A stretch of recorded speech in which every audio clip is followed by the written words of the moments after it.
Ladies and gentlemen, brace yourself. We are in the middle of a mile-high bubble. If everything goes well, a lot of people can make a lot of money. If it doesn't, well, prepare for some mediocrity. What do you get when you mix a disgruntled game show host with a desperate team that'll do anything to get him? Well, apparently a SimBull price of $44.44, which is either going to lead to a lot of rich potheads or a lot of disappointed potheads.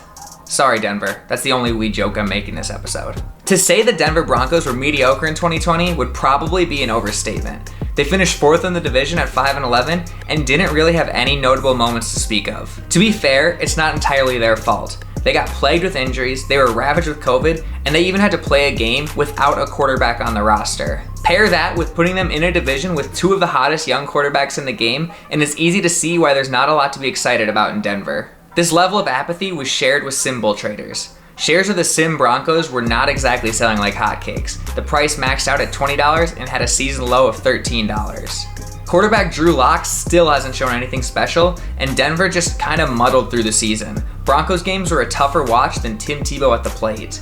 However, as is the case with any bad team, the offseason has sparked a little bit of hope for Denver.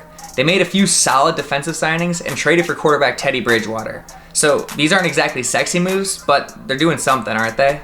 But like the city of Boulder, sexy wasn't too far away. Hours before draft night, it was reported that reigning MVP Aaron Rodgers was unhappy with the Green Bay Packers and didn't plan on reporting back to the team. This may have been the biggest chef bomb that just does not have a good ring to it. This may have been the biggest projectile ever, and it sent the whole NFL into a frenzy. Suddenly, with only a few hours to go before the biggest event in the NFL offseason, teams had to look at their current situation and make a decision.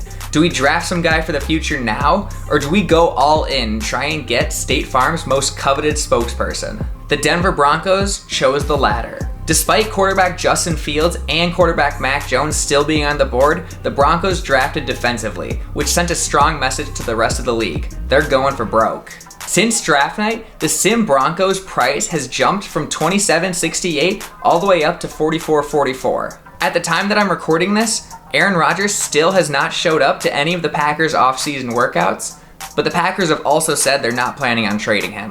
The Broncos are kind of stuck in this limbo right now. It feels like this Rodgers deal has to happen if anyone on that Broncos team wants to keep their jobs. You can't sell ownership on the idea that the Broncos could win the AFC West with Drew Lock and Vic Fangio. At this point, I think it's Rodgers or bust. If the Broncos don't land Rodgers, there's going to be a lot of people who hold overvalued SimBroncos shares that won't pay out much in wins. But if the Broncos do land Rodgers, then that price could jump up another $10 overnight. Personally, I don't think the Broncos will land Rodgers, which is why I think now is a perfect time to sell any SimBroncos stock that you may have. I have no idea how this Rodgers situation is going to end, but for some reason I just don't see it ending in Denver. And if he doesn't go to Denver, I think the whole organization is looking at a rebuild, and that is not going to pay out in win shares. You know the classic phrase, buy low, sell high? SimBroncos fans, this is your chance to sell high. Think I'm wrong? Is Rodgers bringing the discount double check down to Denver? Head to SimBull.app today to buy your SimBroncos stock.